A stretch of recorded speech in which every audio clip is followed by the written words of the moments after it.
Tyrion, my name is Andrew. I do have my business partner on the phone as well. His name is Mamadou. We just came off the phone with Demetria, and she gave us a number. Yeah.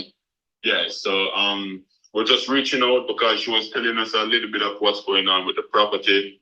So I just wanted to give you an update and inform you as to what's going on now. Very much interested in purchasing it, depending on how everything has turned out with the other investor that you guys got. Mamadou. Yeah. Hey, Terrell, how you doing? Good. How are you? Nice to meet you. Nice to meet you too. Without repeating myself too much, because I talked a lot earlier with your partner, but then she was like, I just call my partner. It seems like you're dealing with some wholesalers that are trying to basically shop the property around. And They are. right. And now they have also clouded your title, seems like. Yes, they put some type of affidavit in place. Right. So it walks away from it. Right. They're stating that if the affidavit in place and nobody will be able to sell it without. Yeah. Yeah, wholesalers do that all the time. Well, the thing is this also, she was telling me that they actually never even put earnest money at escrow. They did not. Okay. So what I was explaining to your partner is, number one, if they've never put earnest money, they don't even have a legal contract. Correct. Because what legalizes your contract is the earnest money. Now, have you guys ever talked to the title company? I have not. We have not. No. Okay. Okay. But we haven't talked to them, and I just to give you an update. I just spoke to them, Jason, other company, a few minutes ago, and I let them know that they didn't have a legal stand. Right. There's no new contract. The contract is back in August, and a lot has changed since August. Terms, the finances, all of that changed. So none of that matters anymore. Right. And contract is expired. So, and she did not sign the last addendum that they sent on December 1st. So they don't have a contract, nor is she sign anything stating if you do any work on the property, that she would have to pay them back. That's nothing. Got it. So they don't go standards on anything. So I did get them to finally send over contract because they hadn't sent it to her since August, and it was she wasn't able to access it from the portal anymore. So they had just her amendments over and over. Right. So yeah, it's a non-deal for us. Like we're not gonna. Got it. So they don't have any legal stance, and I'll let them know that today. Absolutely. Well, what I was explaining to her is because we own properties too, so obviously we get a lot of wholesalers that call us. Is some of these wholesalers, because they don't know what they're doing, is they're hoping a legit buyer will come in and then try to buy it, and then when we go to escrow, the title company now have to contact them to remove that cloud on the title, and then they will request us to pay them a $5,000 or $10,000 just to remove it when they knew in the first place they didn't know what they were doing. There's a lot of them that do that illegally. We have some wholesalers in Arizona literally went to jail because of this, right? Now, that's beside the point. The point is it still need to be removed though, right? If they don't remove it, that means it doesn't matter if somebody want to buy it, they will still give you headaches because you cannot close with the title clouded. That need to be released.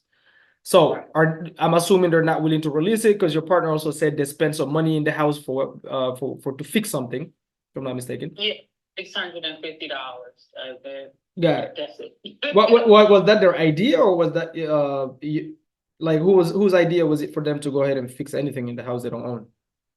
That was their idea. Okay, fantastic.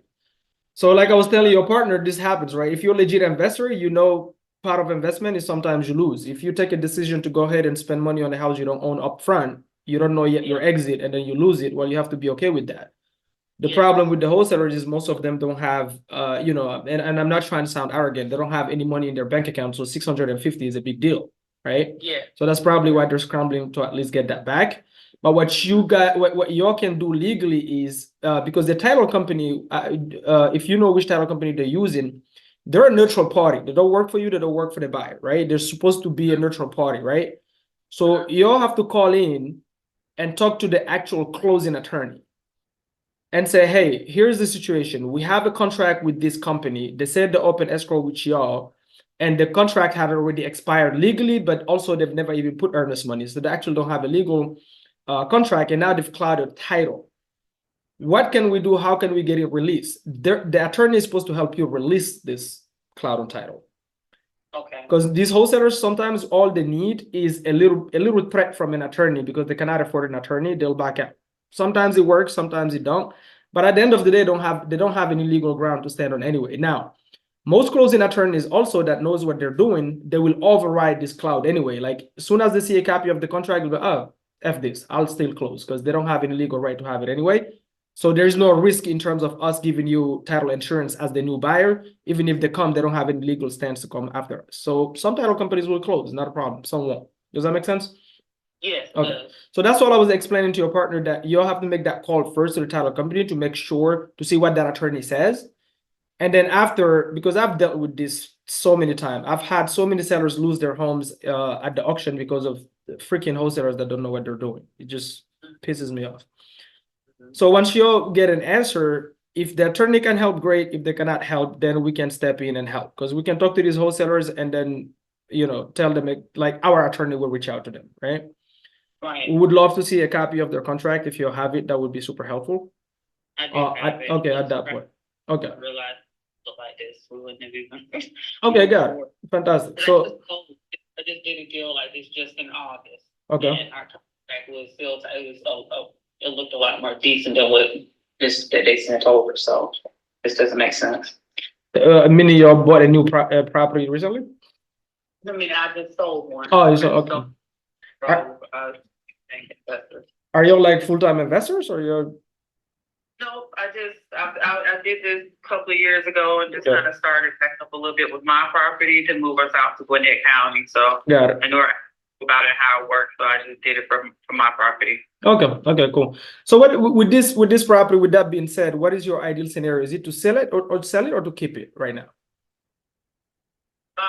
I know she said she wants to keep it. Mhm. There's really reason to. If we can outright sell it, that's the first goal. If we cannot outright sell it, then yeah, we would have to do a subject to or something like that. But besides that, I would really like for her to just sell it.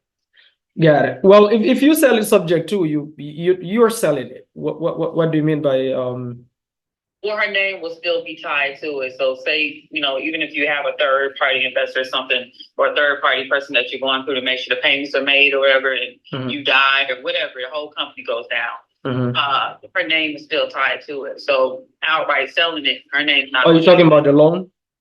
Yeah, her name's still on there. So yeah, that's why I'm subject to. Then yes, you can get a payment, or I know we've done deals before where you get like a monthly percentage, but how hers is, she's not getting type of monthly credit for hers. Yeah. So just a lump sum payment at the end. Right. Yeah, absolutely. I completely understand. Typically, I don't know these other investors, right? But when we can buy a property outright, that's always the first goal, because even for us, it makes our life easier. When I buy a property subject to as an investor, the thing is typically is because that's the only solution based on the numbers, and there's not a lot of equity, blah, blah, blah. That's the only reason. And then we're looking to hold it, not flip it. So we don't care about walking in with equity at that point. So all we care about is the cash flow, and we keep it for the long term. When the market gets better, on average, every 5-7 years, when a property appreciates, we actually refinance and pull out the equity and then go buy more assets. Does that make sense? So it's not like we're going to keep the loan on her name for 30 years. But right. But you're right. We could get abducted by aliens, but the reason we offer this option is because cash is not an option based on what she owes. If somebody were to buy this property cash, they would have to buy lower than what she owes. So she would have to write a check to sell it. Does that make sense? So, but I get where you're coming from. Absolutely. Any day, that's always the first option. Okay. Yeah. But with that being said, though, for us, this will be a hold all day long. I think even for these wholesalers, they're trying to find a buyer that would hold it.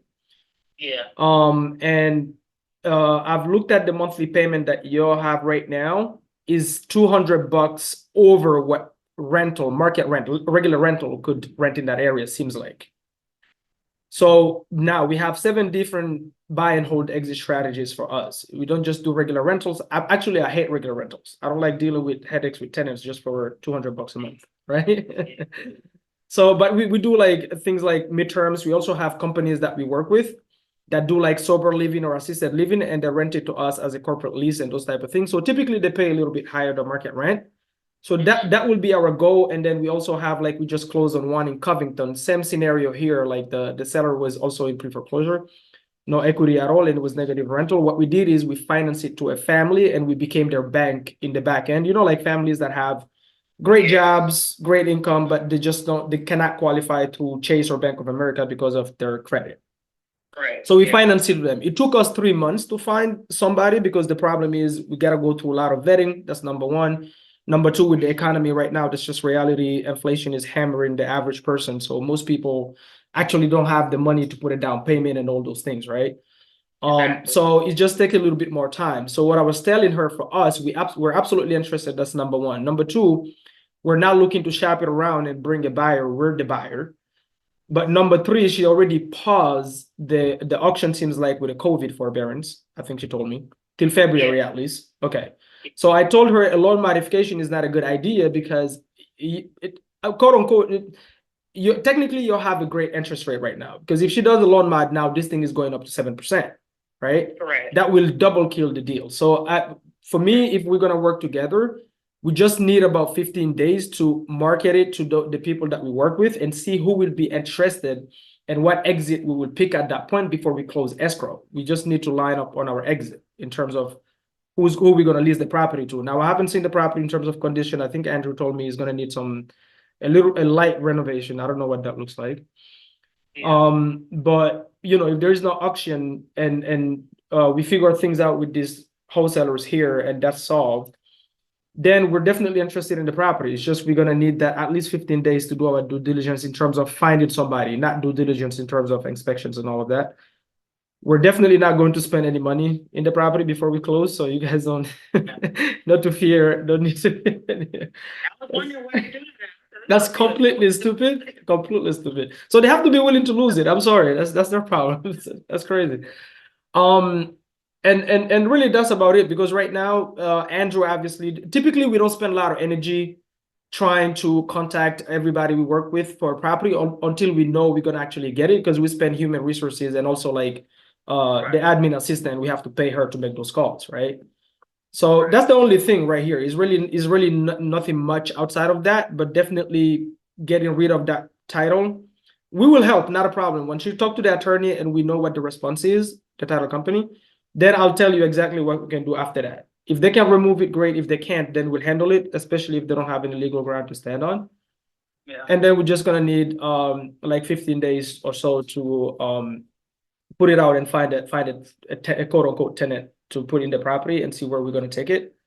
Then we can go to escrow. So for me, if we find somebody within the list that we have, we're probably not gonna do a loan mod. I would prefer paying off whatever the arrears is. I think it's 22, right? Right. Okay, I would prefer paying that off. I think Andrew and your partner spoke about some liquidity in her pockets at close of escrow, then pay the closing costs, and then just hold the property, keep making those payments at that point, and just rent it out until the market gets better, and we'll refinance out the loan. What was her proceeds at the closing? I don't know what they spoke about. Andrew, what did you guys agree? I know that she said she wanted 15, but the 15, depending on what gonna be put inside the property. I haven't this time walk it as yet just to see what type of renovation is needed, because I know that I did went in there and some stuff was needed, especially the garage. So the proceeds that you're gonna walk away with at the table, depending on what construction on the property is gonna be. All right. I know that wanted 15 to walk away from it. Oh, she was asking 15. Okay, got it. Okay, well, we can always let you know next week if the 15 we can make it work. And I'll tell you something else also, Terrell, how we look at it, right? When it comes to paying off the arrears, giving money to any seller we work with at the close of escrow, paying all the fees and maybe doing some renovations. We look at it also as a cash on cash return basis, right? So I look at what is my potential cash flow based on the exit. And then how much money am I bringing to the table to take over the debt?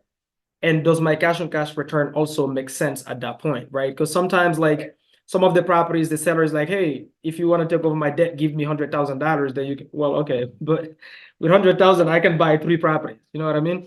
And the cash on cash return is not justifiable as well, based on, you know what I mean? So most of these properties, we're not working with equity, which we don't care. but the cash on cash return gotta make sense. So I don't know if we can make the 15 work on top of paying the 22 grand and then paying the closing and then potentially renovating the property. So we would need to confirm from our GC who's working. He's renovating our fix and flip currently in Conyers, so he can probably go walk the property to confirm the rental. And if we have that number, then we can look at everything and tell you exactly. I will be brutally honest with you because I value my time. I don't waste anybody's time.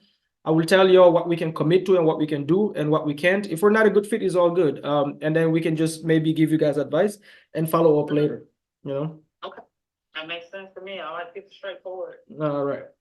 So yeah, that's about it. So Monday, are you okay calling the title company and see what the attorney says?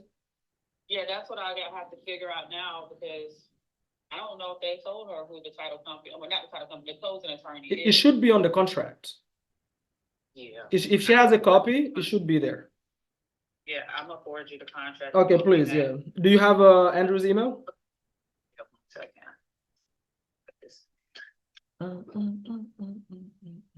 Terrell, I'm gonna go ahead and just text it over the email address so I could take a look at your contract just to see what's Okay.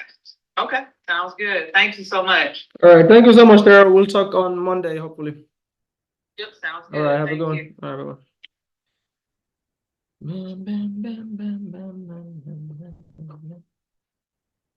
Yeah, Mama do. Yeah. Yes, sir. Yes, sir. See, the Guinean accent work too, man. Yeah.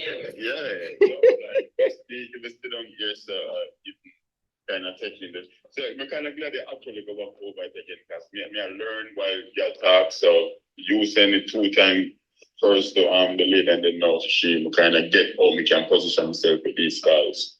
Boom. And it's recorded, so. Yeah, There man. you That's have right. Where you studies this one? Give me 3 months and I'll be as good as Steve. Like I said, you know, like I said Monday, like I said. If we're looking for that, if we're looking for 3 Any months, listings in that area? If they have any listings, then we know there is potential at that point, right? And then we can look at, okay, based on the potential cash flow, can we justify this entry fee? Because at this point, it's going to be maybe around like 50, maybe 55. I'm not sure, you know. Well, Mamadou, quick question. So you have a FHA loan, so we're not going to do the